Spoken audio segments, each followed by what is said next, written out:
Hello everyone, welcome to our YouTube channel. Friends, आज के video में मैं शेयर करूंगी ऐसे पौधे जिनको अगर आप गार्डनिंग की शुरुआत कर रहे हैं, अगर आपको पेड़ पौधे लगाना अच्छा लगने लगा है तो इन पौधों को जो मैं बताने जा रही हूँ इन्हें बिल्कुल भी ना लगाइएगा, क्योंकि थोड़े से महंगे पौधे आते हैं जो ख़राब हो जाएंगे तो दुख भी होगा, पैसे भी बर्बाद होंगे और मेहनत भी। तो सबसे पहला हमारा ये कलांचू ही आ गया। हाइब्रिड वाला कलांचू तो लेना ही नहीं है, साथ में जो ये देसी वाला कलांचू है ये थोड़ा सा हार्डी होता है, लेकिन इसको भी कटिंग्स वगैरह लगानी पड़ती हैं इनकी, तो लेकिन गर्मियों में और बारिश में ये भी ख़राब हो जाता है। तो अगर आप बिगिनर्स हैं तो इस प्लांट को अवॉइड करें, ये वाला प्लांट ना लगाएं। नेक्स्ट आ जाता है हमारा ये अमेरिलिस लिली का। तो ये प्लांट ऐसे तो काफ़ी हार्डी होता है, लेकिन इसमें फूल लाने के लिए कुछ बातों का ध्यान रखना पड़ता है। तो अगर आप बिगिनर्स हैं तो इस पौधे को भी ना लगाएं, और क्योंकि हार्डी तो होता है लेकिन अगर इस पौधे में फूल ही नहीं आएंगे तो वैसे भी ये अच्छा नहीं लगेगा। अगला प्लांट है हमारा ये अडेनियम का। तो ये भी काफ़ी खूबसूरत लगते हैं और गर्मियों भर इसमें फ्लावरिंग होती रहती है, लेकिन अगर आप बिगिनर्स हैं तो ये वाला प्लांट ना लाएं, क्योंकि बारिश में भी ये ख़राब होने का डर रहता है। अगर आप बिगिनर हैं तो हो सकता है ये आपसे ना संभले, तो ये वाला प्लांट भी ना लगाएं। और नेक्स्ट आ गया ये हमारा स्ट्रॉबेरी का, क्योंकि इसमें फरवरी मार्च अप्रैल में फ्रूटिंग होती है तो ये बड़े अट्रैक्टिव लगते हैं देखने में। तो अगर इस टाइम पे आप जाएंगे तो ये 80 से 150 रुपये के बीच में मिल जाता है प्लांट, तो आपका मन करेगा लेने का। तो अगर आप इस टाइम पे ले आएंगे, लेकिन जब ज़्यादा गर्मियाँ पड़ेंगी या बारिश तो उसमें ये ख़राब हो जाते हैं। ये सेफ़ तो हो जाता है प्लांट, लेकिन अगर आप बिगिनर्स हैं, आपको एक्सपीरियंस नहीं है, तो आप ये सेव नहीं कर पाएंगे और आपके पैसे भी बर्बाद हो जाएंगे। तो आप ये वाला प्लांट भी ना लें। नेक्स्ट आ गया हमारा ये एग्लोनिमा। तो ये भी कई वैरायटीज़ में आते हैं, कई कलर्स में, काफ़ी खूबसूरत लगते हैं और थोड़े से महंगे भी आते हैं।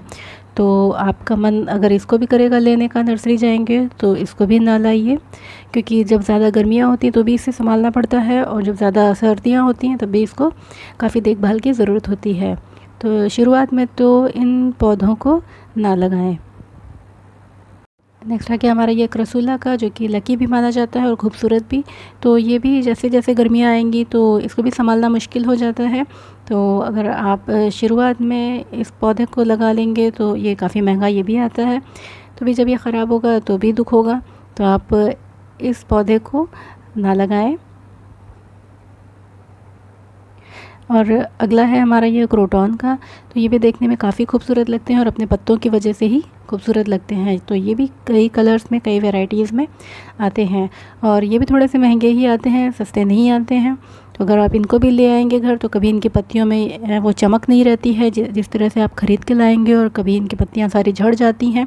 तो शुरुआत में आप इन पौधों को भी ना लगाएं। अगर आप खुद से गार्डनिंग करते हैं या शुरुआत कर रहे हैं तो आप इस पौधे को भी ना लाएं। ये आ गया हमारा मरांडा ट्राई कलर। तो ये भी देखने में काफ़ी सुंदर लगता है, ये भी थोड़ा सा महंगा ही आता है। तो आप इस पौधे को भी ना लाएं, क्योंकि अगर आप इस टाइम पे नर्सरी पे जाएंगे तो बहुत अच्छे अच्छे आपको इंडोर प्लांट्स देखने को मिलेंगे। तो लेकिन थोड़े से महंगे आते हैं। अगर आप ले आएंगे तो थोड़े दिन तक तो ये सही रहेंगे, लेकिन जैसे जैसे गर्मियाँ आती जाएंगी ये प्लांट, इसको बचाना मुश्किल हो जाता है। तो आप इस पौधे को भी ना लाएँ, क्योंकि जब पौधे ख़राब होते हैं तो बहुत दुख होता है। हालांकि हम लोग बचाने की पूरी कोशिश करते हैं, तो ये ना लगाएं पौधा। इसके अलावा बिगोनिया भी कई कलर्स में आ रहे हैं, तो ये भी जैसे जैसे गर्मियाँ आती जाएंगी तो ये भी ख़राब ही हो जाता है, इसको काफ़ी मुश्किल आती है बचाने में। तो ये पौधा भी ना लगाएं। इसके अलावा ये हमारा कोलियस का। इस तरह एक तरह से ये है तो बहुत हार्डी, लेकिन अगर आप शुरुआत कर रहे हैं गार्डनिंग की तो इस पौधे को भी ना लगाएं। वैसे ये ज़्यादा महंगा नहीं आता है, 20 रुपये में एक पौधा आपको इस टाइम पे बहुत अच्छा सा मिल जाएगा, लेकिन एक सीज़न के लिए ही होता है, बाकी फिर इसकी कटिंग्स लगा के ही लगाया जाता है। तो अगर आप शुरुआत कर रहे हैं तो कटिंग्स वगैरह हो सकता है कि आपको ना ठीक लगे, तो जो हार्डी प्लांट्स होते हैं आप वो लगाएं शुरुआत में। तो इसको भी ना लगाएं, और गर्मियों में भी ये ख़राब हो जाता है। और ये है लास्ट में हमारा ये जेड का प्लांट। तो इसको लकी भी माना जाता है और खूबसूरत भी लगता है, और ऐसे तो ये काफ़ी हार्डी होता है, लेकिन अगर आपको एक्सपीरियंस नहीं है तो हो सकता है कि आपसे ये पौधा ना चले। और जब ज़्यादा गर्मियाँ आती हैं या बारिश में अगर ये रखा रह जाता है तो भी ये ख़राब हो जाता है। तो इसको भी आप ना ही लगाएं तो अच्छा है। तो फ्रेंड्स ये कुछ ही पौधे थे जिनके नाम मैंने बताए। तो आप अगर गार्डनिंग की शुरुआत कर रहे हैं, आपको गार्डनिंग अब पसंद आने लगी है, तो शुरुआत में इन पौधों को ना लगाएं तो ज़्यादा बेहतर है, क्योंकि अगर आप इन पौधों को लगाएंगे तो आप काफ़ी मेहनत भी करेंगे, इन पे पैसे भी खर्च करेंगे और फिर बाद में ये पौधे ख़राब हो जाएंगे तो काफ़ी दुख होगा। तो अगर आपको लगाना है तो काफ़ी जो हार्डी पौधे होते हैं, बहुत सारे ऐसे पौधे होते हैं जो बहुत ज़्यादा हार्डी होते हैं, तो आप उनको लगाएं, आपको बहुत खुशी मिलेगी। तो फ्रेंड्स ये था मेरा वीडियो, अगर पसंद है तो प्लीज़ लाइक कीजिएगा। Thank you so much for watching.